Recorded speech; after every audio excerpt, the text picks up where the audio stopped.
ఈరోజు మనమందరం ఇక్కడ సమావేశమయ్యేదానికి ఒక కారణం ఉంది. మన అందరి మీద ఈరోజు ఒక గురుతరమైన బాధ్యత ఉంది. ఎందుకంటే ఈ రాష్ట్రంలో నారావారి నరకాసుర పాలన జరుగుతోంది. సో ఈరోజు వైఎస్ఆర్ కాంగ్రెస్ పార్టీలో ఉన్న ప్రతి మహిళ, ప్రతి కార్యకర్త ఒక సత్యభామలాగా ఈ నారావారి నరకాసుర ప్రభుత్వాన్ని అంతమొందించే విధంగా నడుం బిగించాలని కూడా ఈ సందర్భంగా మీ అందరినీ కోరుకుంటున్నాను. ఎందుకంటే చంద్రబాబు నాయుడు వచ్చి దాదాపుగా ఏడాది అవుతుంది.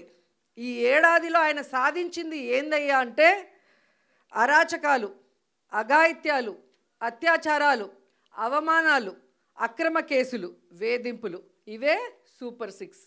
సో ఈ సూపర్ 6 ఇవ్వడానికి ఉత్సాహం చూపిస్తున్నాడు తప్ప మనం మహిళలకు ఇచ్చిన వాగ్దానాల్ని నెరవేర్చాలన్న చిత్తశుద్ధి వాళ్ళకి లేకపోవటం అనేది మనం అందరం కూడా గమనించాలి.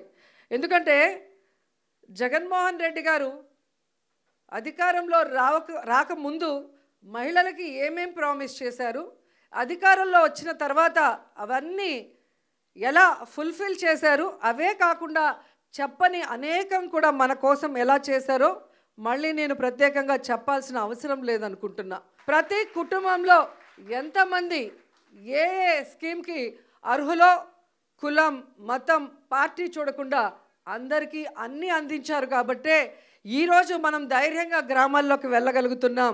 ఎక్కడ మనం కనిపించినా అయ్యో మేము తప్పు చేశామని కొంతమంది, అయ్యో మేము అన్నకు ఓటేసాం ఎక్కడికి పోయిందని కొంతమంది, ప్రతి ఒక్క మహిళ వైఎస్ఆర్ కాంగ్రెస్ పార్టీ వాళ్ళు, వైఎస్ఆర్ కాంగ్రెస్ పార్టీ సింపథైజర్స్ ఓపెన్గా బాధపడుతుంటే తెలుగుదేశం జనసేన వాళ్ళు లోపల ఏడుస్తున్నారు. ఎందుకంటే ఈ కూటమి ప్రభుత్వం వైఎస్ఆర్సీపీ మహిళలనే కాదు, వాళ్ళ తెలుగుదేశం జనసేన మహిళల్ని కూడా మోసం చేసింది.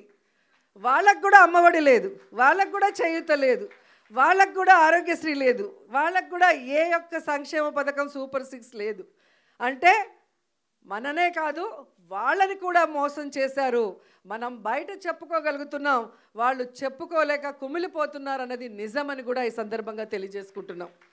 ఉగ్రవాదులకి మనకి మధ్యన జరిగిన యుద్ధంలో ముందుండి నడిపించింది ఎవరు? మహిళలు. సో మహిళలుగా మనం గర్వపడాలి. చంద్రబాబు నాయుడు కూటమి ప్రభుత్వం అధికారంలోకి వచ్చిన తర్వాత మహిళల మీద, చిన్నపిల్లల మీద అఘాయిత్యాలు, అత్యాచారాలు ఎంతగా పెరిగిపోతున్నాయో అసెంబ్లీ సాక్షిగా వాళ్ళు ఇచ్చిన లెక్కలు చూస్తేనే మీకు అర్థమవుతుంది.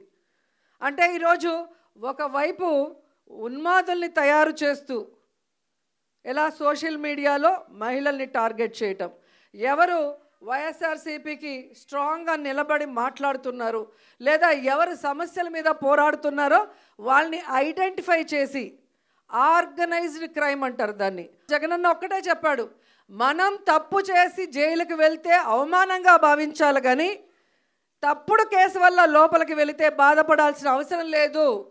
ప్రజల్లో మీరు ఒక హీరో అవుతారు. ప్రజల కోసం మీరు వెళ్తున్నారు కాబట్టి ఆ ప్రజల ఆశీర్వాదం మీకుంటుంది, మీకు ఎటువంటి ముప్పు జరగదు. అందుకు పార్టీ నేను సిద్ధంగా ఉన్నాను మిమ్మల్ని కాపాడుకోవటానికి అని అన్న మాకు ధైర్యం చెప్పారు. అధికారంలో ఉన్న, అపోజిషన్లో ఉన్న మనని, ప్రజల్ని సొంత బిడ్డల్లాగా ఆయన ఎప్పుడూ ఆదరిస్తారు, మనకు ఎప్పుడూ అండగా ఉంటారు. కాబట్టి అలాంటి మంచి వ్యక్తి మళ్ళీ ముఖ్యమంత్రి అయితే ప్రజలు బాగుంటారు, రాష్ట్రం అభివృద్ధి చెందుతుంది, మనం అందరం కూడా గౌరవమైన స్థానంలో ఉంటాము అన్న విషయం మీ అందరికీ తెలియజేసుకుంటూ, రాబోయే కాలంలో మహిళా సమస్యల మీద పోరాటం కోసమైనా, మహిళల హక్కులు సాధించడానికి నిలదీయటానికైనా మీ అందరికీ అండగా మేమంతా ఉంటామని మాట ఇస్తూ సెలవు తీసుకుంటున్నాను. జై జగన్. గత 5 సంవత్సరాలు కూడా మన జగన్మోహన్ రెడ్డి గారు ఏ మహిళల కోసమైతే తాపత్రపడ్డారో ఆ మహిళల అండతోనే మనం మళ్ళీ జగనన్నని ముఖ్యమంత్రి చేయాలి. చంద్రబాబు నాయుడు గారు కానీ కూటమి ప్రభుత్వం పూర్తిగా వాళ్ళకి నెట్ట నిలువుగా మోసం చేసింది. ఎన్నో హామీలు ఇచ్చారు, ఏ ఒక్కటి నెరవేర్చలేదు. కాబట్టి ఈరోజు మహిళలు తమలో తాము కుమిలిపోతూ ఉన్నారు. గత 5 ఏళ్ళు జగనన్న మహిళల్ని ఆర్థికంగా, రాజకీయంగా, సామాజికంగా ఉన్నత స్థానంలో కూర్చోబెట్టడానికి ఎంతగానో కృషి చేశారు. ఆ రోజైతే మహిళా పక్షపాత ముఖ్యమంత్రిగా ఉంటే ఈరోజు మహిళా ద్వేషి ముఖ్యమంత్రిగా ఈరోజు చంద్రబాబు నాయుడు గారి పాలన సాగుతూ ఉండే పరిస్థితి మనం చూసాం. ఈరోజు ఈ రాష్ట్రంలో తీసుకుంటే కూటమి ప్రభుత్వం తాలూకా కుట్రలకు ప్రజానాయకుడైన మన జగనన్నకి మధ్య యుద్ధం జరుగుతూ ఉంది. అలాగే చంద్రబాబు నాయుడు గారి వంచనకు జగనన్న విశ్వసనీయతకు మధ్య యుద్ధం జరుగుతూ ఉండే పరిస్థితి. చంద్రబాబు నాయుడు గారి వెన్నుపోటు రాజకీయాలకు అలాగే జగనన్న పోరాట పటిమకు మధ్య యుద్ధం ఈరోజు ఈ రాష్ట్రంలో జరుగుతూ ఉండే పరిస్థితి మనందరం చూస్తూ ఉన్నాం. అసలు ఈ యుద్ధంలో మన మహిళలందరూ కూడా శవంగుల్లా పోరాటం చేయాల్సిన అవసరం ఎంతైనా ఉంది. జగనన్నకి ఒక సైన్యంలా మారాల్సిన అవసరం మన అందరి మీద ఉందని తెలియజేస్తూ ఉన్నాను. కాబట్టి రానున్న రోజుల్లో జగనన్న పాదయాత్ర 2.0 ప్రారంభమవుతుంది. దాని ద్వారా మళ్ళీ జగనన్న ముఖ్యమంత్రి జగనన్న పాలన 2.0ని మనం రానున్న రోజుల్లో చూసి తీరుతాం. ఈరోజు సంవత్సర కాలం గడిచింది. ఏ ఒక్క ఎమ్మెల్యే అయినా ప్రజల్లోకి ధైర్యంగా వెళ్ళగలుస్తున్నారా? వెళ్తే ప్రజలు చీకొడతారు. ఎందుకంటే ఇచ్చిన హామీలు ఏ ఒక్కటి నెరవేర్చని పరిస్థితి మన అందరము చూసాం. ప్రతి దానిలో కూడా మహిళలకే అవకాశాలు ఇచ్చిన పరిస్థితి మనం చూసాం. కాబట్టి మనం జగనన్నకి మళ్ళీ ముఖ్యమంత్రిగా చేసుకోవాల్సిన అవసరం మన అందరి మీద ఉంది. ఈరోజు తీసుకుంటే మద్యం ఏరులై పారుతూ ఉండే పరిస్థితి, ఎక్కడ చూసినా బెల్ట్ షాట్స్, దానివల్ల మహిళల మీద అఘాయిత్యాలు విపరీతంగా పెరిగిపోతూ ఉండే పరిస్థితి. దాని మీద దృష్టి పెట్టట్లేదు. ఎంతసేపు కూడా రెడ్ బుక్ రాజ్యాంగం ఎలా అమలు చేయాలన్న దాని మీదే పోలీస్ వ్యవస్థను ఉపయోగిస్తున్నారు తప్ప మహిళల రక్షణ కోసం కానీ ప్రజల రక్షణ కోసం కానీ ఏ మాత్రం ఉపయోగించని పరిస్థితి. ఈరోజు మహిళలు స్కూల్కి వెళ్ళేటప్పుడు కూడా వాళ్ళ మీద అఘాయిత్యాలు జరుగుతున్నాయి. కాలేజీలకు వెళ్తున్నప్పుడు, పనికి వెళ్తునేటప్పుడు, ప్రతి దగ్గర కూడా ఈవెన్ వ్యవసాయ పనులకు వెళ్ళేటప్పుడు కూడా వాళ్ళ మీద అఘాయిత్యాలు జరుగుతూ ఉండే పరిస్థితి. అంటే మహిళలకి ఈ కూటమి ప్రభుత్వంలో ఇంట్లో రక్షణ లేదు, బయట కూడా రక్షణ లేని పరిస్థితి మనం చూస్తూ ఉన్నాం. అసలు చంద్రబాబు నాయుడు గారు సూపర్ 6లు ఇస్తామని చెప్పారు, కానీ ఒక్క మహిళకైనా ఫ్రీ బస్ ఇచ్చారా చెప్పండి? అలాగే ఒక్క ఉద్యోగం ఇవ్వలేదు, ఒక్క మహిళకు కూడా మహాశక్తి పథకం ఇవ్వలేదు, ఒక్క మహిళకు కూడా అమ్మఒడి ఇవ్వలేదు, అలాగే ఒక్క మహిళకి ఫీజు రీఎంబర్స్మెంట్ ఇవ్వలేదు, ఒక్క మహిళకి ఇంటి స్థలం ఇవ్వలేదు. అంత దారుణంగా మోసం చేశారు. ఈ కూటమి ప్రభుత్వంలో సూపర్ 6లు అమలవుతున్నాయి. ఏంటో చెప్పాలా? ఏం సూపర్ 6లు అమలవుతున్నాయో?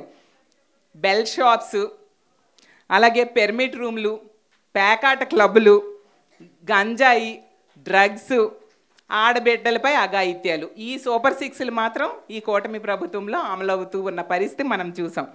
అంతేకాకుండా సూపర్ 6లు ఇవ్వట్లేదు, కానీ వాళ్ళు హామీ ఇచ్చిన సూపర్ 6లు సూపర్ స్కాములు మాత్రం ఇస్తూ ఉన్నారు. ఒకవైపు తీసుకుంటే ఇసుకలో కుంభకోణం, మద్యంలో కుంభకోణం, అలాగే తీసుకుంటే మట్టిలో కుంభకోణం, కాంట్రాక్ట్ పనుల్లో కుంభకోణం, అమరావతిలో ఆ కాంట్రాక్టుల్లో కుంభకోణం, అలాగే విద్యుత్ కొనుగోలులో కుంభకోణం, అలాగే వరుస భూముల్లో కూడా కుంభకోణం. ఎక్కడ చూసినా స్కామ్లు ఈ కూటమి ప్రభుత్వంలో మనం చూస్తూ ఉన్నాం. కాబట్టి ఈ రోజు నుంచి కూడా మన మహిళలందరూ కూడా జగనన్న సైన్యంలా మారి జగనన్న కోసం జగనన్న పార్టీ, మన పార్టీ అయిన వైఎస్ఆర్ కాంగ్రెస్ పార్టీ నిర్మాణంలో భాగస్వామ్యాలు అవ్వాలని మీ అందరినీ కోరుకుంటూ ఉన్నాను.